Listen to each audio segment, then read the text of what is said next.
Good day, everybody. I'm Courthouse County Public Information Officer John Pless, and this is your community update for November. More than 1,900 flags and crosses bearing the names of Courthouse County veterans are posted all around Ringgold. More on that story in just a moment, but first, let's begin with some very important news about where COVID-19 vaccinations are available.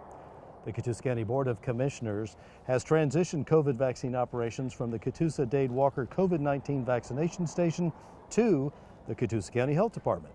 The vaccination station began at the Colonnade back in January, offering drive-through, no appointment needed Pfizer vaccine. This later moved across the Benton Place campus to the Senior Center. While demand for the vaccines was high in previous months, the number of people getting vaccinated now has dropped off sharply. Currently, about 37% of Courthouse County residents are vaccinated. So anyone now wishing to get their first, second, or booster doses can go to the Courthouse County Health Department, which is at 145 Catoosa Circle. Here, the Johnson & Johnson, Moderna, and Pfizer vaccines are available Monday through Friday. You can call 706-406-2000 to schedule an appointment. Vaccines are also available from private providers like pharmacies and healthcare facilities. To find out where, go to vaccines.gov or text your zip code to 438829. Special thanks to all those who made the regional vaccination station a success, including our partners in Dade and Walker counties, Catoosa County First Responders, Coroner Jeremy Sperling, Georgia Department of Public Health, and CHI Memorial. The November 2nd election is now history, and after a recount of the Ringgold City Council vote, the results are now official. Let's check in with them. With just 11% of registered Courthouse County voters participating, they overwhelmingly voted against locally authorizing the state's redevelopment powers, which would have provided another way to fix up blighted, dilapidated areas with new development. In the city of Ringgold, just 20% of registered voters turned out to re-elect Councilman Kelly Bomar, and they elected Earl Henderson over incumbent Randall Franks by a margin of just 3 votes. A recount requested by Franks confirmed the 3-vote victory by Henderson. Ringgold residents also approved the sale of packaged liquor by a 58 to 42% margin. In Fort Oglethorpe, a bigger turnout with 42% of registered voters participating. They re-elected Jim Childs, Craig Crawford, and Paula Stinnett. They also approved packaged liquor sales 65 to 35%. A suspected arsonist is now charged with deliberately setting 2 suspicious fires in the Lakeview and Rossville areas. 31-year-old Casey Ryan McLeod faces 2 counts of first-degree arson and is a suspect in 8 other deliberately set fires in the area since the summer. All of the fires were set using flammable liquid poured on the side of the homes in the overnight hours, and the flames spread quickly upward along the walls and into attics. Most of the houses were unoccupied, but people were living in a couple of them, and they did manage to escape their burning homes without injury. McLeod's arrest came shortly after investigators released security camera video showing someone setting fire to a building along Lafayette Road. The Georgia State Fire Marshal's office is offering up to $10,000 in rewards to anyone who provides information leading to the conviction of those who set any of these other suspicious fires. Be on the lookout for paving crews, as several Catoosa County roads are getting some much needed repairs, and of course along with the work comes some delays and some detours. Let's get to it. We'll show you right now. Catoosa County's Department of Transportation and its contractors are working along Westbrook, Colbert Hollow, and Bowman roads. This work is progressing in phases, starting with patching to repair damage at and below the road surface. This will be followed with surface treatment and leveling, and then a top coat of asphalt before striping. Be mindful of work in the coming weeks on the roads. Again, the list includes Colbert Hollow, Westbrook, and Bowman roads. Coming up also Keith Salem Road, Prater Road, West Cloud Springs Road, and Pine Hill Road. Updates will be posted on the Catoosa County government's Facebook and Twitter pages. The Catoosa County Courthouse is about to get a major upgrade that will make significant improvements in comfort and air quality. The Board of Commissioners approved replacing more than a dozen old window air conditioners and an aging boiler unit with a new HVA system to cool and heat the building. The board awarded the contract to Icon Air and Mechanical of Chattanooga for the amount of $164,288.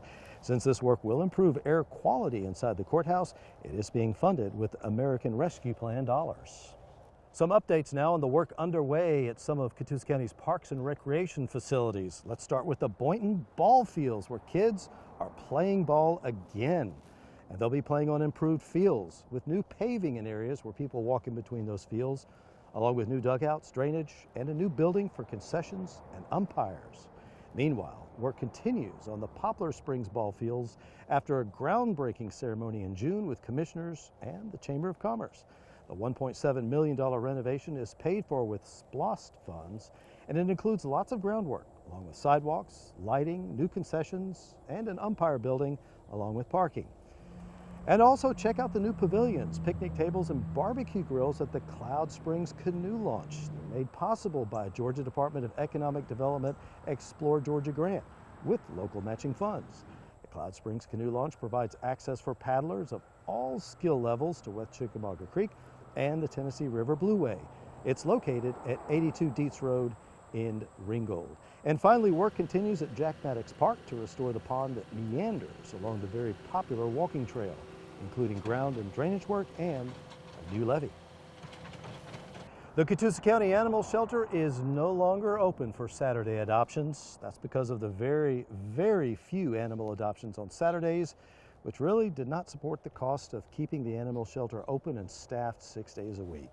You can adopt cats and dogs Monday through Friday from 8 a.m. to 4:45 p.m.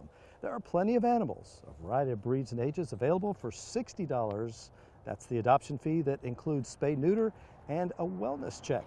The Catoosa County Animal Shelter is at 101 Almond Trail, and for more information, go to catoosa.com. This Veterans Day, November 11th, there are more than 1,900 flags and crosses bearing the names of Catoosa County veterans lining the streets of Ringgold. These flags are raised, maintained, and stored by volunteers who, with donations and support from the community, are seen in the weeks around Veterans Day in November and also Memorial Day in May. The tradition of honoring our hometown heroes began in Ringgold when VFW Post 8153 set up a dozen flags, and it has grown tremendously since then. The City of Ringgold coordinates the Veterans Flag Program with work from volunteers and financial support from businesses and citizens. Families and friends can find the location of their loved ones' flags by checking the list that is posted outside of Catoosa Hall right next to the courthouse. Looking ahead to upcoming events and some important dates, here we go. The Catoosa County government offices, services, and courts will be closed for the Thanksgiving holiday on Thursday, November 25th and Friday, November 26th. The Catoosa County Board of Commissioners hold their meetings on Tuesday, November 16th and Tuesday, November 30th. Work sessions begin at 5:30 and the regular meetings begin at 6 p.m. Catoosa County Parks and Rec holds their next Nature Club on Tuesday, November 23rd at 4:30 p.m. This will be at Elsie Holmes Nature Park, and this next session will be all about bird adaptations. Parks and Rec also has spaces available for beginner archery. This will be at the Graysville Gym starting November 30th at 5:30 p.m. and continuing Tuesdays and Thursdays. Classes are for ages 9 and up, and the cost is $30. That is your community update. Be sure to follow Catoosa County Government on Facebook, also on Twitter and Instagram, and of course, catoosa.com. I'm John Pless. You're up to date. We'll see you next month. Happy holidays.